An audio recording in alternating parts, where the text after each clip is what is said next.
Merci. Merci beaucoup, merci d'être venus nombreux malgré cette fin de conférence, je sais que c'est toujours fatigant.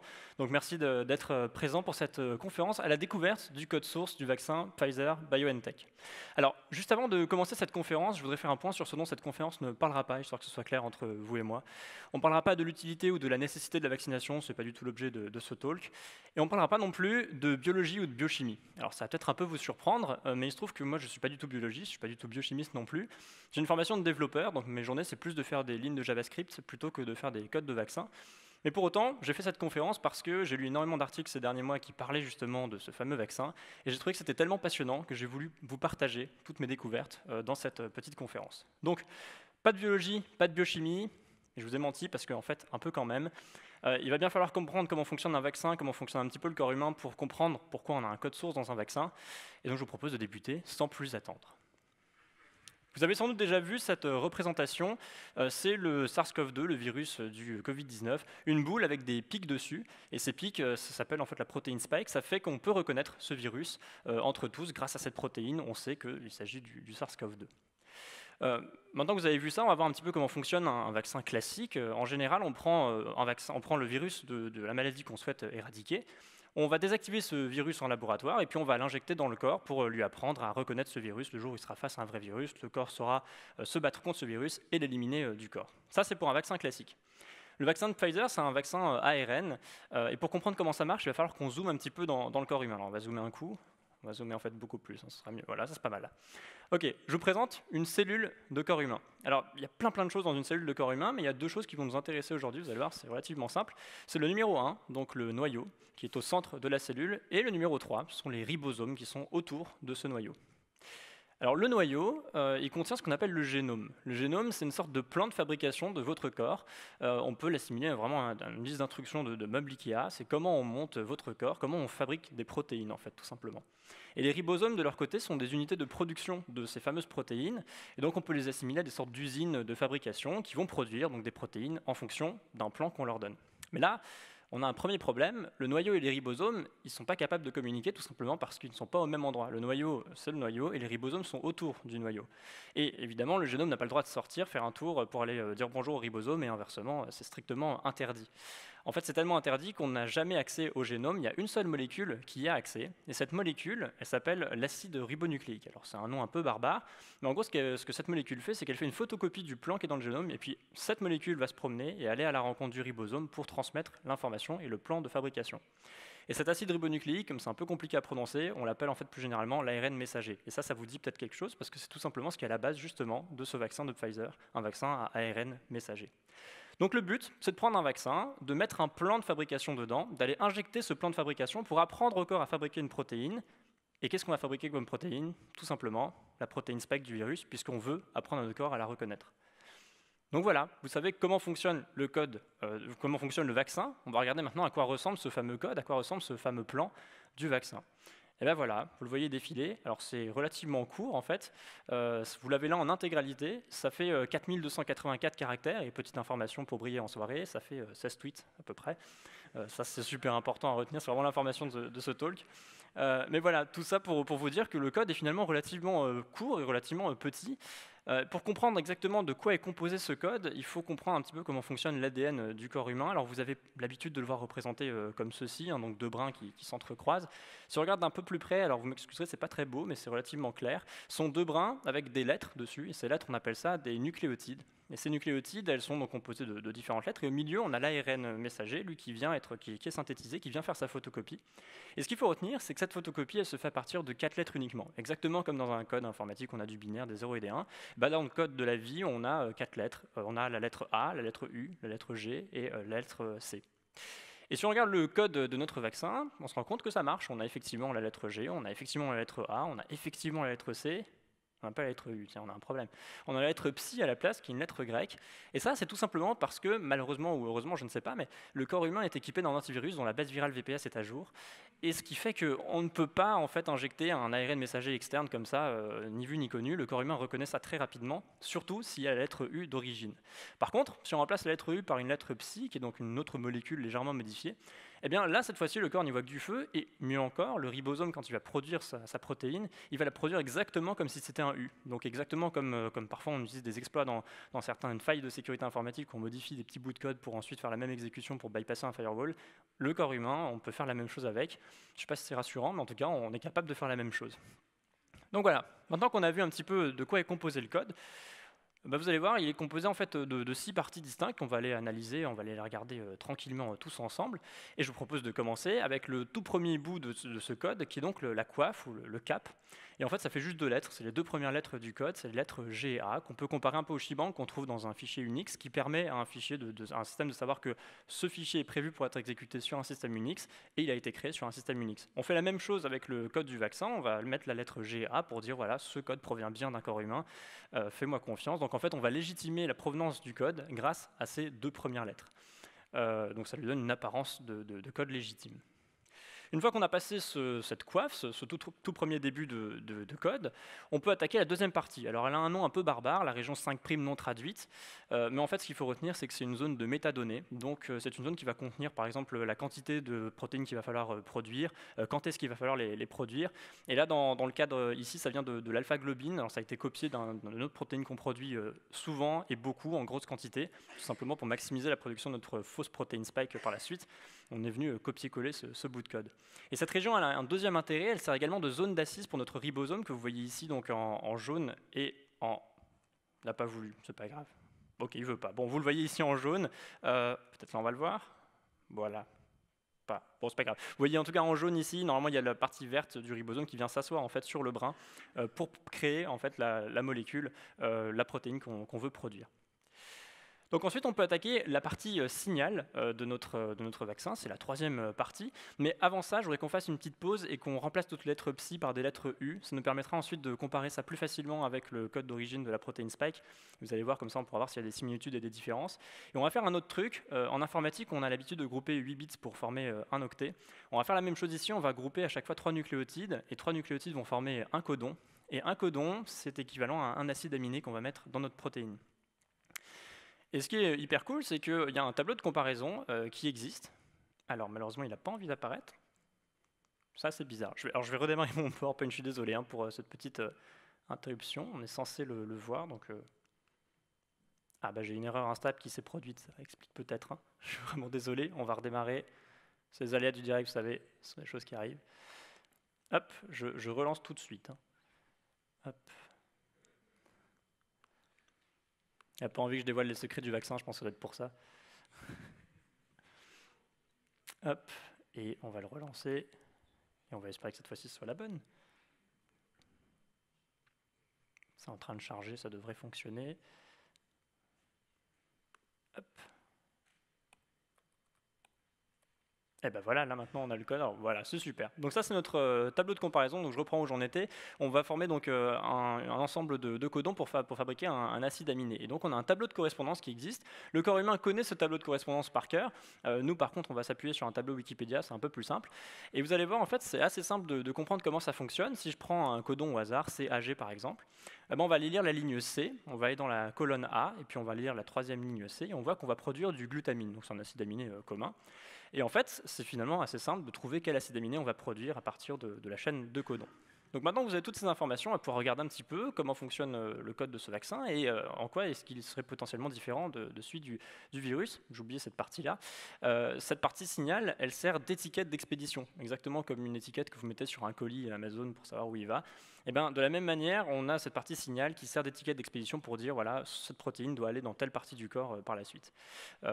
Donc voilà, l'appareil, ça a été pris à partir donc, de la protéine spike d'origine, ou pas. Parce que si on regarde le code du virus, donc cette partie signal dans le code du virus, on pourrait s'attendre à ce que ce soit exactement la même, et pourtant, ce n'est pas le cas. Ou peut-être que si. Tout simplement, si on reprend ce tableau de comparaison et qu'on reprend notre code et qu'on regarde la première modification, qui est ici UUC, si je refais la même chose qu'avant, que je vais lire ma ligne U, ma colonne U et ma troisième ligne U, je produis du phénylalanine, qui est donc un autre acide aminé assez commun. Et si je regarde dans le code du virus, on a donc 3 U, et si je fais la même procédure, des U, encore des U, et encore un U, je produis toujours du phénylalanine. Et en fait, tout simplement parce qu'il y a plusieurs codons qui codent pour le même acide aminé, et donc la différence, en réalité, il n'y en a pas vraiment. La seule raison pour laquelle le fabricant Pfizer a fait cette modification, et bien si vous regardez, généralement on a modifié des U et des A en C et en G. Et ça, c'est tout simplement parce que le corps humain est beaucoup plus à l'aise à convertir en protéines des C et des G que des A et des U. Alors il y a quelques exceptions, tout simplement aussi parce que si on met trop de C et de G, ça serait un peu trop simple, mais la protéine n'est plus fiable du tout. Donc il a fallu trouver le juste milieu, et ce juste milieu, le fabricant l'a trouvé, ça reste un calcul propriétaire qu'ils ont effectué. Donc voilà, si on regarde ensuite, on peut attaquer le code, le vrai code de cette protéine, la fameuse protéine spike du vaccin. Et donc là, pareil, si on regarde les différences, bon, il y en a quelques-unes, généralement ça concerne de nouveau quelques modifications de nucléotides, rien de très flagrant. Mais il y a deux endroits où, cette fois-ci, on a tout un acide aminé qui va changer. On a la lettre K et la lettre V qui sont transformées 2 fois en lettre P. Et le P, c'est tout simplement du proline. Et en fait, pourquoi on fait ça? Tout simplement parce que si vous regardez à gauche, on a une protéine spike qui est un joli truc, une sorte de plante. Et si on va essayer de la produire à droite, vous voyez que ça ressemble absolument à rien, ça se plie complètement sur lui-même. Et la raison de mettre du proline à cet endroit-là, c'est tout simplement parce que le proline, c'est un rigidifiant. Ça va rendre la protéine beaucoup plus solide et ça va faire en sorte que cette protéine prenne la forme de la protéine spike d'origine du virus, alors même qu'on ne l'accroche pas sur le corps du virus. Et donc c'est la raison de cette modification, et c'est le seul endroit où on va venir modifier l'acide aminé qui est produit initialement dans le code du virus. Il y a également la fin qui est un petit peu différente. On a 2 codes stop. Là, pareil, c'est une amélioration par rapport à la nature pour faire en sorte que ce soit plus efficace. On va faire en sorte de s'assurer qu'on ait vraiment un code stop à la fin du code du virus pour être sûr qu'on soit bien à la fin du code du virus. Petite amélioration de l'artificiel par rapport au naturel. Mais sinon, la fonctionnalité est exactement la même. Alors ensuite, on a une région qui s'appelle la région 3' non traduite, encore un nom barbare, et cette fois-ci, désolé, mais on ne sait pas à quoi ça sert. En fait, si, on sait un peu à quoi ça sert, on sait que ça sert dans la fiabilité de la protéine, on sait que c'est vraiment indispensable pour sa production, mais on n'a pas encore exactement compris comment ça fonctionne. Et donc là, ce qu'on est venu faire, c'est tout simplement un copier-coller, pareil, de d'autres ARN dont on sait qu'ils fonctionnent correctement dans le corps, et on les a implémentés pour fabriquer notre ARN messager ici. Et puis, le code termine par une fin, une queue polyaminée qui est faite de pleine de A, ce qui est assez amusant. Mais il y a une explication à ça, c'est pas juste pour faire joli, c'est tout simplement parce que dans un système informatique, souvent vous avez vos fichiers avec des extensions .exe, .docs. Si vous les enlevez, votre système ne sait plus du tout quoi faire avec. Et bien c'est un peu la même chose avec le corps humain. Si votre ARN messager ne termine pas par la lettre A, il ne sait plus du tout quoi en faire. Mais l'ARN messager, il a un vrai défaut, c'est qu'il est fragile et à chaque utilisation, il perd des bouts de morceaux de A, ce qui fait qu'à force, il n'est plus du tout reconnu par le système, par le corps humain, et l'ARN est éliminé. Et donc pour prolonger sa durée de vie dans le cadre du vaccin, le fabricant a décidé de rajouter un nombre qu'il a jugé suffisant de A à la fin de son vaccin, tout simplement pour améliorer sa longévité. Donc voilà, vous venez de regarder l'intégralité de ce fameux code source du vaccin. Et si on regarde d'un peu plus près, vous allez voir comme c'est surprenant, mais ça ressemble quand même beaucoup à un code informatique. On a le cap qui peut ressembler à un start-of file, on a la région 5' non traduite qui pourrait ressembler à de la métadonnée, on a la région signal qui ressemble à un header, on a la région donc, de la protéine qui est notre fameux code source, et puis on a la région 3' non traduite qu'on peut assimiler à un footer, une région polyaminée qui ressemble à un end of file. Enfin, on retrouve vraiment toute la structure d'un code informatique. Et pourtant, les codes informatiques, on a commencé à les créer, on les a conçus de cette manière-là, bien avant de savoir comment le corps humain fonctionnait. Et moi, je trouvais que c'était suffisamment passionnant pour vous en parler dans une conférence, parce que par hasard, dans l'artificiel, on a fait la même chose que dans la nature. Voilà, merci à vous. Si vous avez des questions, je serais ravi d'essayer d'y répondre.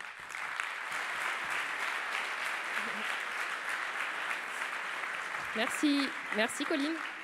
Merci. Donc effectivement, si vous avez des questions, il reste quelques minutes. Ouais. Oui. Alors je précise en attendant que je ne suis pas du tout un expert, donc je vais tenter de répondre à vos questions par rapport aux recherches que j'ai pu mener.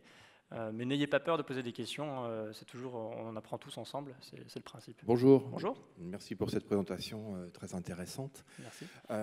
Justement, tu disais qu'on avait inventé cette façon de coder avant d'en connaître l'origine biologique.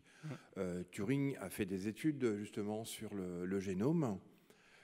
Est-ce qu'on est sûr de cette antériorité, ou est-ce que ce n'est pas les travaux de Turing qui auraient amené après à le coder de cette façon? C'est une bonne question, ça pour le coup, je ne saurais pas forcément y répondre. Il y a peut-être eu une influence effectivement quand même dans le milieu. Après, je pense qu'on n'avait pas toutes les avancées quand même qu'on a aujourd'hui qui nous ont permis de développer par exemple ce vaccin. Donc oui, il y a sans doute eu une influence, hein, ça c'est très probable. Après, voilà, ça je pourrais pas dire s'il y a effectivement une antériorité ou pas, je pourrais pas répondre précisément à cette question. Mais c'est une question super intéressante pour le coup, qui mériterait un talk à elle seule, je pense. Il y a une question tout là-bas.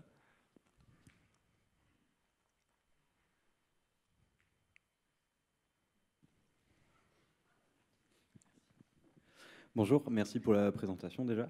Vous avez présenté du coup le code source du vaccin Pfizer, mais est-ce que vous êtes intéressé au vaccin Moderna et c'est quoi les différences avec le vaccin Pfizer parce qu'il est aussi basé sur l'ARNM, si vous avez fait des recherches, tout ça. Ouais, alors effectivement, il y a le vaccin de l'ARN. La raison pour laquelle j'ai fait ça principalement sur le vaccin de Pfizer, c'est parce que quand j'ai commencé à écrire ce talk, on n'avait que le code source du vaccin de Pfizer qui était aussi bien documenté, et donc c'est un peu par flemme. Mais effectivement, je suis allé voir le code de Moderna. Il est surprenamment un peu plus long, et il est, par contre, il fait la même chose hein, dans le fond. Il y a quelques modifications propriétaires, en fait, justement, de ces fameuses nucléotides qu'on va modifier à droite à gauche pour changer la fiabilité de la production de la protéine. Mais l'idée derrière, c'est quand même de produire toujours cette protéine spike, d'aller produire un truc qui ressemble à ce qu'il y a dans le virus initialement. Donc il n'y a pas de différence fondamentale. Par contre, il y a des différences dans la fiabilité. On ne peut pas dire que l'un est plus efficace que l'autre, mais il y a des différences dans la fabrication. Et d'ailleurs, c'est assez amusant parce que je rebondis sur cette question. Vous pouvez vous amuser à essayer de produire un code de vaccin potentiellement plus efficace si ça vous amuse. Bon courage. Mais vous pouvez effectivement, c'est assez simple parce qu'en plus, vous pouvez faire même imprimer vos résultats. Ensuite, on peut faire imprimer de l'ADN. Ça, c'est assez rigolo à faire. Il y a des imprimantes, on peut le faire. Et on peut tester avec des simulateurs l'efficacité potentielle de son vaccin. Donc il y a plein de choses à faire. Vous pouvez vous amuser à essayer de convertir votre code pour voir si vous pouvez rajouter des C et des G jusqu'à que votre protéine fonctionne plus doux, par exemple. Voilà, il y a plein de choses à faire et c'est super amusant. Est-ce qu'il y a d'autres questions? Ah, tout là-bas, tout là-bas, au milieu. Ils font exprès. Ouais. Faire un peu de sport en fin de journée, c'est bien.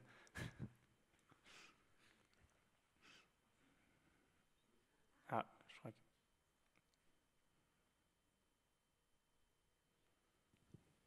Oui, j'ai une question très naïve. Étant donné les enjeux financiers considérables autour du vaccin, voire géopolitiques, je suis extrêmement surpris que vous ayez pu trouver autant d'infos. D'où sort ce code source, en fait, tout simplement? Ouais, c'est une très bonne question. En fait, ce code source, c'est qu'un bout du vaccin, c'est un bout qui est public parce que ça ressemble quand même beaucoup à la fameuse protéine spike qu'on connaît. Et donc, ça a été publié par l'OMS, l'Organisation mondiale de la santé, dans le but aussi d'être le plus transparent possible dans le cadre de ces analyses de l'efficacité du vaccin. Et c'est un code qui est quasiment open source. En fait, là où les brevets sont déposés, toutes les technologies sont déposées, c'est dans tout ce qu'il y a autour, c'est-à-dire les liquides qui permettent d'intégrer justement ce fameux vaccin, les méthodes de fabrication qui vont pouvoir être utilisées pour créer en masse ces vaccins.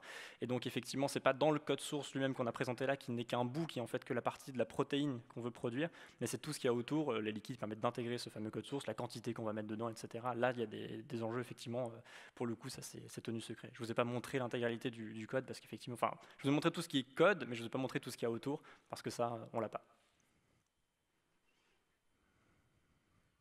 Il y a une question tout là-bas. Bon courage.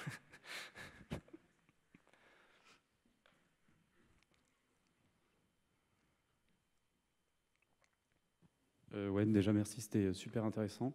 Je rebondis juste sur la question d'avant, parce que j'avais lu qu'il y avait, dans la recherche, ils avaient mis en place plein de choses avec l'intelligence collective, justement, pour permettre à des gens, en fait, un peu au hasard ou sous forme de jeu, de tester des nouvelles protéines pour ça. Et comme vous avez dit qu'on pouvait essayer de faire son vaccin, est-ce que vous savez s'il y a des choses qui ont été mises en place un peu sur les vaccins pour les améliorer?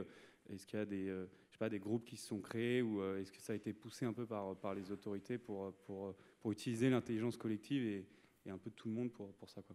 Aucune idée, honnêtement, je ne saurais pas répondre à cette question. Je pense que ça n'a pas été fait, on en aurait entendu un peu plus parler. J'imagine aussi que c'est complexe de mettre une intelligence collective pour un sujet aussi délicat, parce qu'il y a tout ce qui va autour, il n'y a pas que ce fameux code source qui est le code source de la protéine spike. Donc honnêtement, je ne sais pas. Je n'ai pas entendu parler en tout cas de groupes qui auraient suffisamment avancé, qui auraient fait des avancées dans la recherche à ce niveau-là. Si quelqu'un dans la salle en a entendu parler, par contre, moi, je suis preneur. Mais... Très bien, on dirait qu'on a fait le tour des questions. Merci beaucoup, Colline, Merci. et merci à tous d'être si nombreux pour cette dernière conférence.